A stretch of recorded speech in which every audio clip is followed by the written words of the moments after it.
Bears fans, back at it again for another edition of the Chicago Bears podcast. Pat, the designer, John Yurkovich in the building. Yurk, we had chaos, we have adversity, we have firings and signings. Some silliness. We have some silliness around this Chicago Bears team as a whole. I'll tell you, the White Sox are happy the Chicago Bears started playing. Boy, no longer are they in the headlines. They're out of the picture totally. Thank God. They're thankful over there at 35th and Shields. The Bears have started playing. Who would have thought that you could have done worse than the White Sox 3 weeks in? Yeah. We got time to go here, Yurk. That's crazy. We got time to go here. 0-2 start. 0-2 start. I would have never have thought. It's depressing if you're a Bears fan. Very depressing. And realistically right now, right, with everything compounding, you're just trying to get to turn the page and hopefully find a way to win a game in Kansas City. Want to get your keys to that. Also want to talk about what we heard from Ryan Poles about the adversity. How does this team overcome that adversity? All that more in today's episode. Hit that like button, subscribe to the page, leave that 5-star review. You know what to do. And drop a bread down in the chat down below. Appreciate you guys for showing love. Let's start here, Yurk. I mean, we saw so much, as you said, silliness yesterday. Of course, Alan Williams resigning. Now Flus takes over the mantle as the DC. How hard of a change is that when you have that switch midseason, even though it is Flus's scheme, to go out there now and have to continue to elevate your level of play? If he's never called games before, it would be something massive and something huge. He's called plays before. Yeah. So I don't think that's much of a problem. But now overall scheming on the game, because he's focused so much now on the defense and the defensive calls, he's the guy that's got to be aware of when timeouts need to be used. He's the one managing, and he's managing expectations, and he's managing the expectations of the football team. Yeah. So I think it becomes tougher on him now just to manage zone, whether you're going to play 3 deep, whether you're going to put a fire zone in there, where you're going to bring a blitzer off the corner. Those are some of the concerns that he's going to have. Yeah. So how much focus do you then have on the team? But that's something that's overcome. That's just being cognizant of it. It might even be one of those things where you have a lesser assistant, an assistant, John Hoke position, elevated kind of, like a position coach. But an assistant position coach say, hey, listen, let's be cognizant of this, and this. Remind me of this, and this at this specific time. So, it could be something that's very simple, but he's got to be cognizant of the fact that I'm calling plays, and I'll be thinking about calling plays also while trying to manage the whole team. What do you think of how the defense, I think in a small sense, right, improved? They didn't get a sack. But they at least got pressure. In the first game, there was 0 pressure around Jordan Love. You saw 17 pressures on Baker Mayfield, half his dropbacks. You got to get home. Yannick Ngakoue had 2 clean shots. Do you feel like with Flus at the helm, this defense maybe starts to look more like the defense that we saw in Indianapolis, or are we still just pieces away and not a different voice away? Well, if you're pieces away, then those pieces need to be the pieces that are here that develop over the course of the next 4 months. Javon Dexter, Zach Pickens guys, yeah. Right. I mean, that's what you need. You spend a lot of money on a linebacker that is great at tackling people, but what else is he great at? Edmonds, he's got range, he can run, he can tackle, but what else can he do? Right. I mean, at some point you're making 17.5, 18 million, whatever you're making. At some point you got to get your hands on a football, don't you? At some point you got to cause some chaos. I don't go looking at the guy that makes the least amount of money on the defense to make plays. I'm looking at the guy that makes the most amount of money to make plays. We know this is a team that's adverse to interceptions. It's got a problem forcing turnovers, but they only gave up 20 points last week. They only gave up 20 points. They only gave up 20 points. You should win that game. Usually you should win that game. But right now, your offense is a little bit of dysfunction, which is what yesterday was all about, right? And then everybody captured. I had the day off yesterday. I get in and I looking at the news. It's like, oh my God. This morning, it's like, oh my God. And then, the quarterback says what he says. Then he comes back and he says, you guys went and ran with it. No, you said what you said. See, I didn't take it as that, though. He said what he said. I didn't take it as a shot at the coach, though. That's exactly what it was. You think so? Absolutely. Because when 100%. It's a 100% shot at the coach, period. There's no debate about it. See, for me, when I heard him say it yesterday, I heard him immediately after when they asked him, well, what do you mean coaching is the problem? He says, well, when the calls come in, when we're trying to get these plays in, I'm trying to execute them perfectly, and it's making me think too much. That's still on the coach to you. That's not on him trying to be a perfectionist, as he said it. That's him bailing water out of his sinking boat. That's what he's doing there. Was he bailing fast enough is the only question that you would ask yourself. So he threw his coach under the bus. That's what he did, period. Okay. He wanted to send a message. He did. That's what he wanted to do. I want to play free. All right. Play free. We'll let you play free. Yeah. You still have to develop as quarterback. You still have to. It doesn't absolve him of anything in the first 2 games. And to me, it doesn't make a difference because you're going to have that give and take over the course of the year. And just because everybody decided to run with it and do what they did doesn't make a difference to me. It's game 2 out of a 17-game schedule that he's got to find a way to continue to develop. Maybe he felt he needed to be a little chesty. Maybe he felt he needed to send a message out there that give me a little bit more freedom. I'm not having. You guys are reining me in too much. He knows what he was doing when he did it. Yeah. Okay. And naturally, at times, usually you like to be able to do that behind closed doors and say, you guys have got a bridle on me. This is too much. I don't like it. I need a little bit more freedom. You got to let me roam. I can't just sit in the pocket and try to pick things out. That's not how it works for me. Yeah. All right. That's fine. That's a natural give and take between a player and a coach. You happen to do it in the media, but he was sending a message, and that's fine. If you're on a football team over the course of now 18 weeks, there's going to be stuff that's going back and forth in the media, not in the media, behind closed doors and, in front of it. That's just the way it is. Yeah. You can never overreact. As a football player or football coach, you can never overreact to a coach's criticism, and B, if a player decides he wants to share too much. Yeah. What's the reason for overreacting? Now they know how each other feel. They'll get behind closed doors. They'll settle whatever issues they have between them. And then at the end of the day, they're all pulling on the same side of the rope trying to make things better for the Chicago Bears.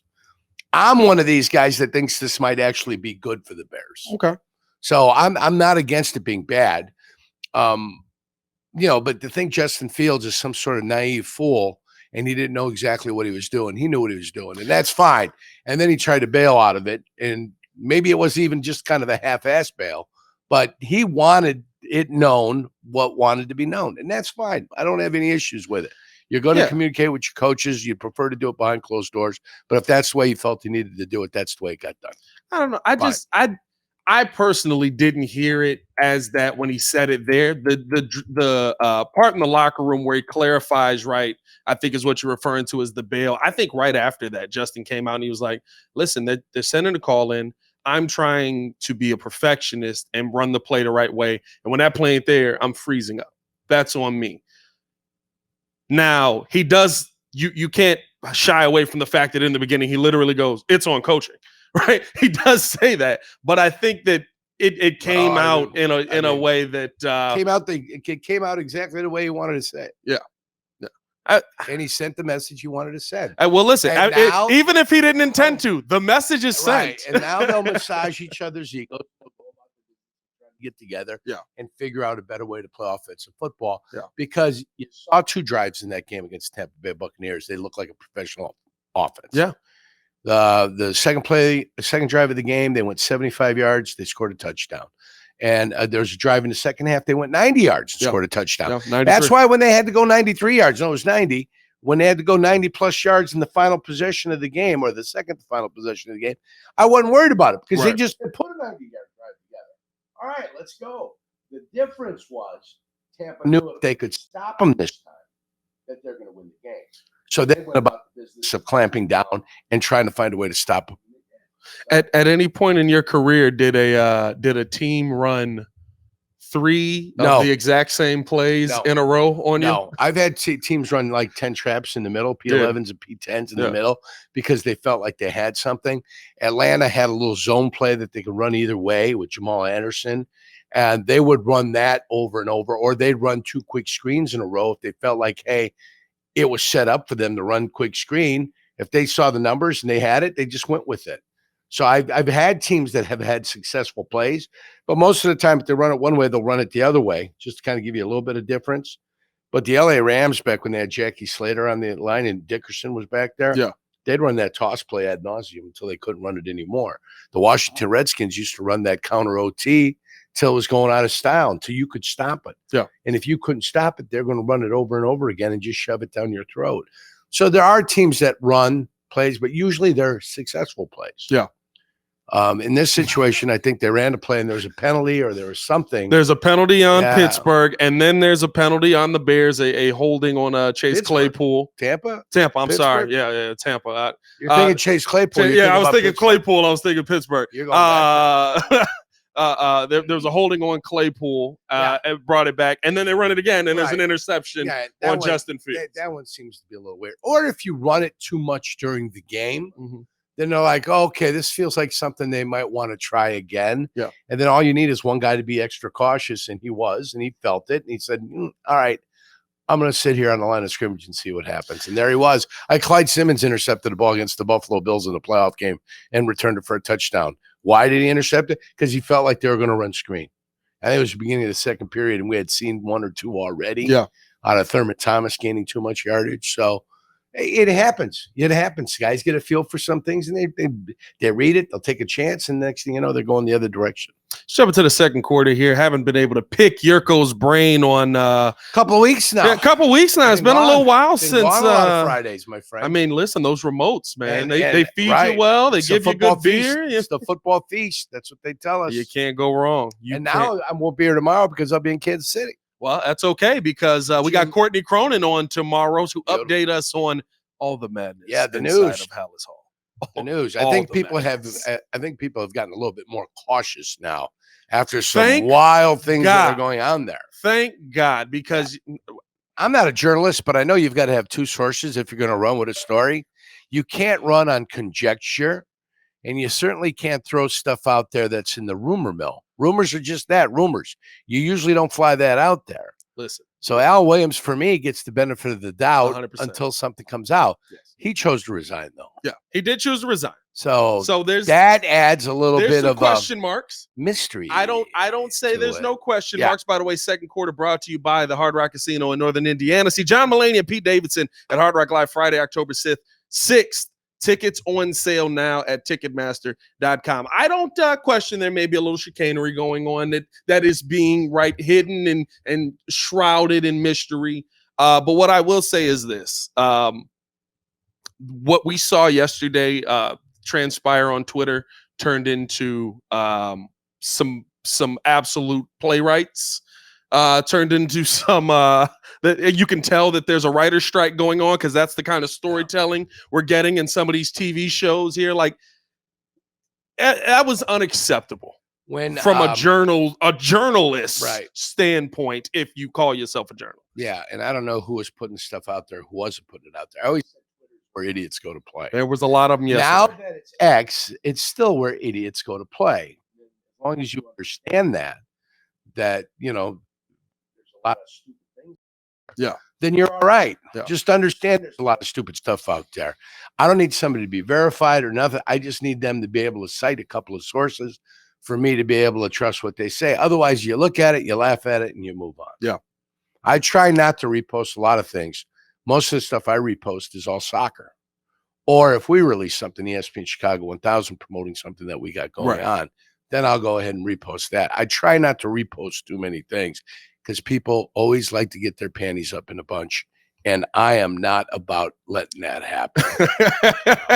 You don't want it to be John Yurkovich broke the news on this? I hear enough news everywhere. Last thing I need is people bitching and complaining and moaning all the time.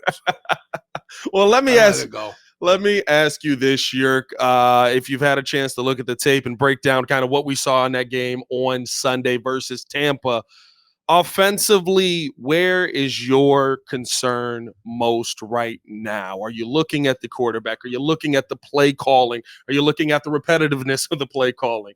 Are you looking at the blocking, whatever it may be? Where's your concern right now heading into Kansas City? I'm worried about quarterback play is the first thing that I'm worried about. I'm wondering why the talent that Chase Claypool once showed the NFL world gone, has suddenly just disappeared. Try it up. And I wonder if that's gone with attitude and effort. You know what I'm saying? If the attitude has affected the effort, which has affected the achievement. Yeah. You know, in that order. So that's what I'm wondering. So that's area number 2. Did I say quarterback play first? You say quarterback play first. Second, I don't need to elaborate on that. I just think that overall you need just a little bit of quarterback play. That's the development we're looking for. Right. We've seen a flash or two right now. We haven't seen enough consistency to be able to say, hey, it looks like a next step has been taken. And then the health of the offensive line is another area of concern, especially with the neck. Braxton Jones now going with down. Braxton Jones. Healthiest lineman. I know now, hey, and he can't get a penalty. Yeah. So, I mean, which is a good thing, I guess. He won't be able to get penalized. So you're looking for the health of these two guys. And I mean, at this point, you're waiting for some point of the season where guys can start coming off IR. I don't know when that point is right now, but I'm waiting for a point where guys can come off IR. Fourth concern on this team is the pass rush. Okay, even though you saw a little bit of signs of things being better, overall, it's pressure, but not getting home consistently enough. And then the pressure, the amounts of pressure is not there. Yeah, which is a problem. Which you guess what? Then your young corners, and your young corners, your young defensive backfield, you won't see anything. Is there any word on Eddie Jackson? Is Eddie Jackson going to be back? They keep saying positive. Let me see if they put out the injury. Yeah, he went down with the foot injury. The foot injury, same foot as the. He's out for the game. You know, and sometimes you can get scar tissue. Yeah. That develops over the course of time. You can tear through a scar tissue, and it feels freaky. Yeah. And it feels like, oh my God, I just did something again. But after that scar tissue tears, you'll get a little bit of swelling in that area. Right. And then that swelling will subside and you'll actually have something feeling a little bit better in that foot. So, I mean, that's all I could hope. I had some scar tissue and adhesions that had built up in my knee when I had my surgery in 87, came back to play in 1988, got hit square on the knee. I had a brace on. I feel something tore. They tore through my adhesions. Right. And all of a sudden I had terminal extension. I had 5 extra degrees of extension on my leg. And I'm like, so in essence, the guy that got he hit you and made it better. Did me a favor. Didn't feel better that game. But next week came by and all of a sudden I had terminal extension. And they said what he did was he helped you. He got through those adhesions. So, okay. You know, it all ends up working out fine. So I'm hoping that's what it was for Eddie got Jackson. A DNP yesterday for Eddie. Lucas Patrick was DNP yesterday as well. Darnell Mooney was limited. He's dealing with that bruise over the knee that kind of turned into a knot. Josh Blackwell also was limited, which, I mean, listen, not elite, but good to hear, seeing as but how the DB room you went through last week. He was your fourth defensive back last week with Gordon being out. So, I mean, he was the guy that was going to come in and make things happen for you. Fourth DB or your fifth DB, the guy was going to come in and play the slot and or play the corner. So, you know, once you have too many guys out, now you're working with your top Elijah Hicks. Your top 6 move in. Now you got 7, 8, 9 playing if you got 3 guys out. I mean, that's hard. Yeah. That's not easy. And I thought they fought their asses off and they did a good job. But now my concern number 5 would be defensive back depth. After that, it's just, I saw the 1 block field goal. Maybe we can muster up some stuff on special teams, you know, to put everybody in some positive positions.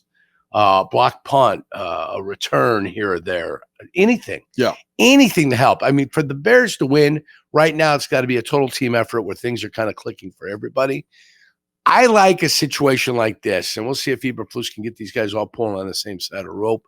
Going into Kansas City, where Kansas City is looking at their schedule ahead of them, probably saying, hey, we got some tough games ahead of us, and maybe they overlook the Bears and the Bears go in and surprise them. Right. I mean, that's probably like a 3% chance. But I'm hoping it can happen. I hope they can go and compete, build some confidence for their team. That way when they come home and they play Denver, they can do something against Denver. But right now it's It's depressing if you're a Bears fan. Oh, yeah. It's not fun. It's bad all the way around right now. And realistically looking at, to me, I think on the defensive side of the football, right, like there's still people that want to, eviscerate what we saw on Sunday. And I'm like, listen, so where we're at right now, and especially coming into this season, basically saying in a 4-3 defense, 4-2 nickel, whatever you want to call it, we're not going to go get a 3 technique. We're going to develop a 3 technique. Okay, that means you're not going to have one of the most important pieces of this defense out there to start. The fact that they held that Tampa team to 20 points. Yep. If you have the offense that was advertised, you should win that game. If you have an offense that's willing to push the football down the field, and I think that's the part, right? My biggest concern, yes, the play of the quarterback, but it's amazing, Yerk, to me, how every time Luke Getsy says, hey, why don't we push the football down the field this time? The Bears seem to be able to do it. The Bears seem to be able to move the ball miraculously forward when they're not throwing passes east and west. All of a sudden, Justin Fields is driving the field. I don't absolve him from the misses that he had and the poor play that he had and the time he spent in the pocket. But even Daniel Jones, Brian Daboll calls passes downfield for Daniel Jones. If every time they wanted to go downfield, something positive happened, I think they'd be calling every pass downfield.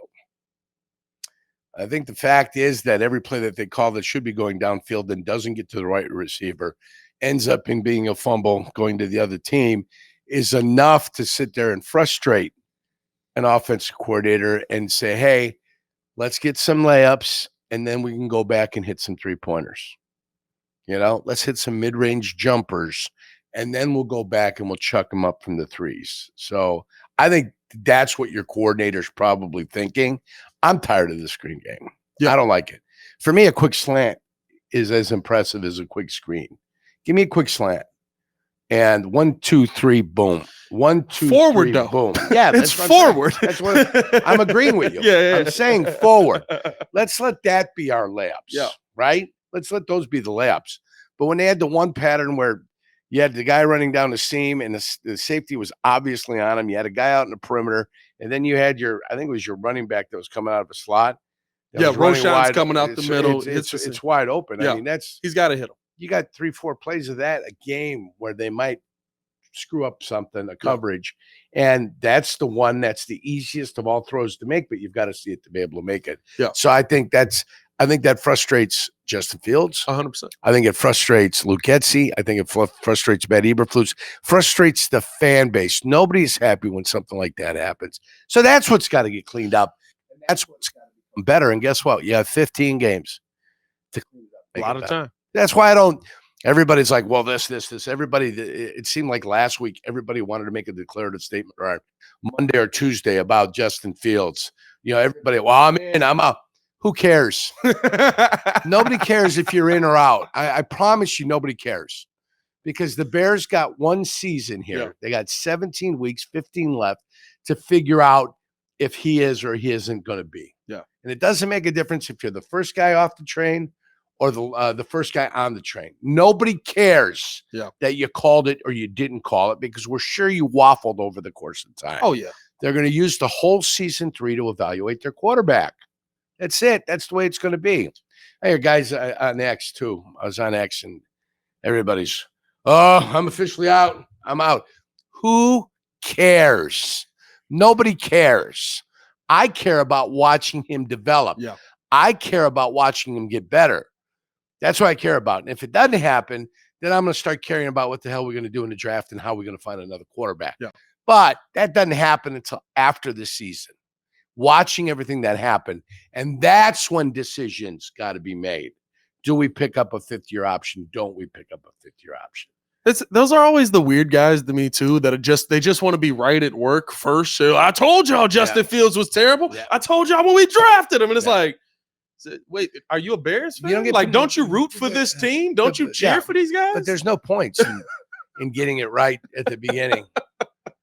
I mean, every year I can come out and say the Bears aren't getting to the Super Bowl and say, oh, look at me, I'm right again. Who cares, right? Nobody cares that you said they couldn't get there.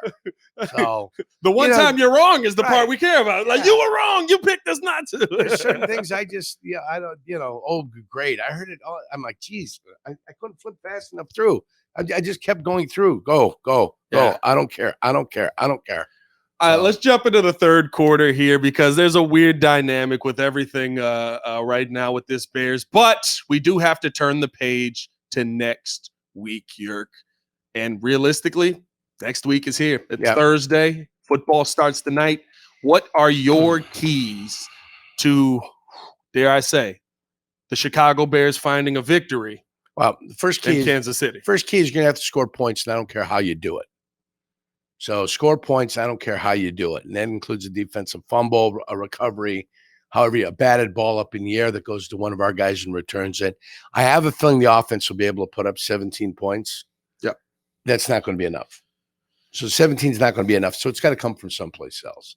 So the Bears as a team are going to have to find a way to score points. If you could set the offense up with short fields, that much is even better. That includes punt return. That includes a lot of different ways to get yourself a better field position, make things easier offensive. That'd be nice. You're gonna have to block Chris Jones in the middle. Well, coming back off of not being in training camp, coming in sack and a half. Yeah, he was effective. Again, he was effective. So you're gonna have to find a way to block him with a makeshift offensive line. Lucas Patrick's favorite direction, it goes backwards, certainly not forward. So they're going to have to find a way to do that. I just, forcing the turnovers, helping out the offense, and keep it a game as long as you possibly can and find a way to win it in the fourth quarter. The longer it stays a game, the better chance I give the Bears of pulling an upset. So the Bears are going to have to do something, jump off to a weird lead, 13-12 lead in the halftime, get them cussing at each other and yelling at each other and finding a way to make it happen for yourselves. Listen, through 2 weeks, this Kansas City offense is absolutely a Matt Nagy coached offense. I can tell you that watching it. Is there any chance that we see more of the same, or does it seem to you with what we've seen of Kansas City through 2 weeks that they're kind of starting to figure it out, starting to put it together? I think they've been pretty bad through 2 weeks. Right. I think the more they play, the better they'll be, and they're trying to figure out who their playmakers are going to be. Yeah. Yeah, and they didn't have Travis Kelce. So Kelce's coming back. He had a touchdown last week, but he had a drop, something that was behind him that. Usually when those two guys are rolling together and they got their chemistry working, there are no drops between the two of them. They kind of know. They run these weird patterns too, where it looks like one thing and then he just does kind of a half circle coming back. So they've got a chemistry between each other. They kind of know, hey, I'm going to go find the void. You're going to put the ball where I need to be, where I'm going to be. Yeah. So they do it. So I think, they're going to hit a gear. Hopefully they don't hit top gear against the Bears. But I mean, if I had to make a prediction, I see this like not Bears. It would be Chiefs 31, the Bears 17 or 21 or 20, something like that. I see them winning by double digits. I mean, the evidence is there. Yeah. The Bears are not as good right now, and we know Kansas City is. Yeah. And if you look at the two quarterbacks, Patrick Mahomes is a much better quarterback than Justin Fields. Yeah, no, I agree with you 100%. Unfortunately, right, you were hoping to be in a better position coming into this. Well, 1-1, a victory in either one of the two games, and you're feeling a little bit good about yourself, saying, all right, we've kind of figured it out a little bit. And the way they've lost has been it's been pitiful. It's ugly. It's ugly. Each one of the losses was ugly in its own right. And to me, listen, the Green Bay loss was it was atrocious. It was inept. It was ill-prepared. The Tampa loss hurts so much because even with as many things as we can nitpick, you had a chance to win that one. You had a chance to go down the field. You had the ball, right? You had the ball. In the fourth quarter with a chance to drive down and either get a touchdown or a game-tying field goal. Yeah, and you've had that opportunity last year. Yeah, And you had Mooney stuck on the goal line against Washington. You had the Giants, the way they ripped apart the Bears. EQ you had ball the comeback. Through the hands. Yeah, you had the comeback by Detroit. I mean, there were all types of stuff last year. And guess what? That's the last thing at the end of this year. You don't want to you don't want to say, oh, there were chances and there were opportunities, but when push came to shove, we couldn't make a play. You've got to make some plays. Yeah, 100%. Let's jump into the fourth quarter here. Finish off the show here, Jurk. It's time for Jurko's stories. Did you ever have a season that started with adversity? Maybe not as bad as this, but similar to this. And no, we were 1-3. We were 1-3. You were able to pull it out. When Reggie White came to us in 1993, we started 1-3, and we lost to the Philadelphia Eagles. And Reggie was sitting by his locker going, I made a mistake. I made a mistake, Jurko. I made a mistake. I said, what mistake did you make? Me and Billy Moss were over there because Billy, they brought the veteran defensive tackle from Kansas City in. I go, what mistakes you made? He goes, I shouldn't have left Philly. I said, oh, come on now. You're going to be fine. You're going to be fine. And we were fine. I think we finished 9-7 that year. We qualified for the playoffs. But when you start 1-3, you're behind the 8 ball. So we ended up finishing, 8-4? Well, pretty good ball. You start to play at the end of the year. Yeah. So we're 8-4, and we ended up winning our first playoff game. I think we lost our second playoff game. But you got into the playoffs. You got to taste what it was all about. We got through Brett's little hiccups that he was having through the year in Minnesota, absolutely intimidated him. Then we came back in 94, and every team except for the Tampa Bay Bucks in the NFC North made the playoffs. Every team, 4 teams. So it was us. That's impressive. Yeah, and three teams. So it was Minnesota won the division. Us and Detroit were in the tied for second. And the Bears made it. Yeah. Yeah. 3 wild cards all came from the NFC North. That's actually impressive. Yeah. So, that's a wild stat to be a part of. And it was 9-7. And the next year, 95 is when we finished 11-5. And I think we took our first division title in 95. So that kind of felt a little bit good, but still wasn't good enough to get a bye. Yeah. 95, we beat Atlanta. And then we went out to San Francisco, beat San Francisco. And then we went to Dallas to take our yearly beating from the Dallas Cowboys. That's the way it worked. What was the thing in your 1-3 season start that you feel kind of pushed you guys to that next level to start playing some really good football? Well, we knew we had talent. And if you take a look at the games, Isaac Bruce blocked the punt, I believe, in the first game of the year. We played the Rams in Lambeau. Isaac Bruce blocks a punt, returns for a touchdown. Now we're down 17-3. And we could just never recover offensively. We couldn't score enough points. Right.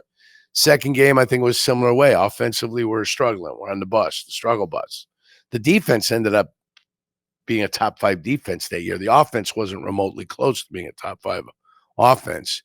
Then the third game, again, we were down 17-7 with one of those being a punt return. Oh, no, that was the first game. The third game was Philly. Terrell Buckley fell asleep, jumped on a shorter route, and they let Freddie Jones, not Freddie Jones. Who's the guy? From Michael Jackson. That's who it was. Remember Michael Jackson? Yes, I remember Michael Jackson. Tom Jackson used to do that all the time. I thought you were going Magic Johnson on that. Michael Jackson was catching the ball down the sideline. I believe it was him or Freddie Jones or Freddie Mitchell or somebody was catching the ball down the right sideline. He's a good player, early 90s, wide receiver for the Philadelphia Eagles. So he caught a bomb, basically. That put him up front. Randall did something special, kind of get out of trouble. Yeah. And he made a play, and we ended up losing that game in 93. So, we won one of the first four. We lost the next 3, and then we're all looking at each other. So what the hell are we doing? And then I think we played Tampa, beat Tampa in Tampa. We played Denver on a Thursday night or a Saturday night or a weird night, and we beat them, and Reggie had 3 sacks. So, Reggie's starting to feel good about himself. Yeah. We're all starting to feel good about ourselves, right? And we got on a little bit of a roll. And once you start getting on a little bit of a roll and everybody's happy to see each other, nobody's blaming the coaches for anything, then good things end up happening. I don't have my computer in front of me, but if you look up that 93 Packers, I bet you'll see 1-3, then the Denver game and the Tampa game, because we went down there and beat them in a hot game. Oh boy, it was heated.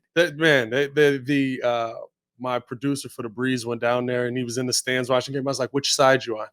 He said, "I'm on the Bears side." I was like, "Good luck." You're gonna have fun on that one. But I mean, listen, I think that this Kansas City game could be that spark like you're talking about. Well, it could be. If you can find a way to win it, right? Well, because this is a game that the world has you losing. At this point, these guys have to realize that you're being ridiculed. Yeah. And there's only one way to get things done, and that's by changing it. And the only guys that are going to change it is the guys in the locker room. So you were right. You won the Rams 1-0. Oh, we beat the Rams. Beat the Rams 1-0. All right. Week 93, right? You lost to, this is in 93. You lost to Philly. Uh-huh. You had a bye week in week 3? Yep. We had 2 bye weeks. Take a look at that. Oh, look at that. Okay. All right. And we lost to the Miami Dolphins. Minnesota in week 4. Oh, okay. Minnesota in week 4. Lost to the Cowboys in week 5. Right. So that was our 3 right there. 1-3. Then beat the Broncos. Denver. We beat Tampa Bay. Yep. Oh, and playing the Bears is always a victory. 41-3, right? 41-3. Yeah, that was a beating. It was 41-3. Eric says 17-3. Is that what it says? Hold on. I'm trying to see. This says 4-3.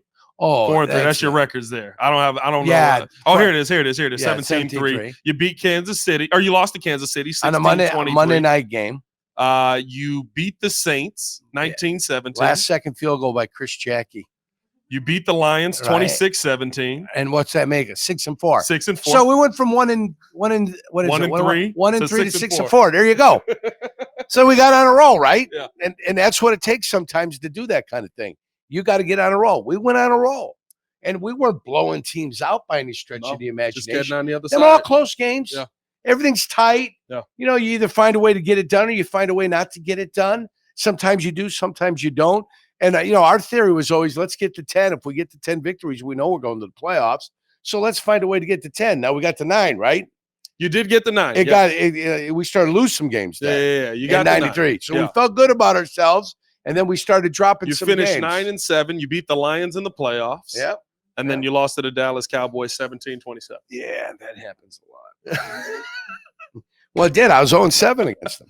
Really? 0-7 against the Dallas Cowboys. I mean, they were the Cowboys when the Cowboys actually 91, I was in the practice squad and we lost to them too. Yeah. They came in. It was Troy Aikman. I think Tom Zach started for us in that game. He was with us that year. Tom Zach and Blair Keel. Anthony Delweg. We may have had a problem with Mikowski being hurt early in 1991. Okay. The Magic Man. I just love it. It's like Tom Zach might have started for us. Okay, makes sense. Hey man, he was with us. We appreciate you guys. The only Ohio State quarterback that played 10 plus years, I believe.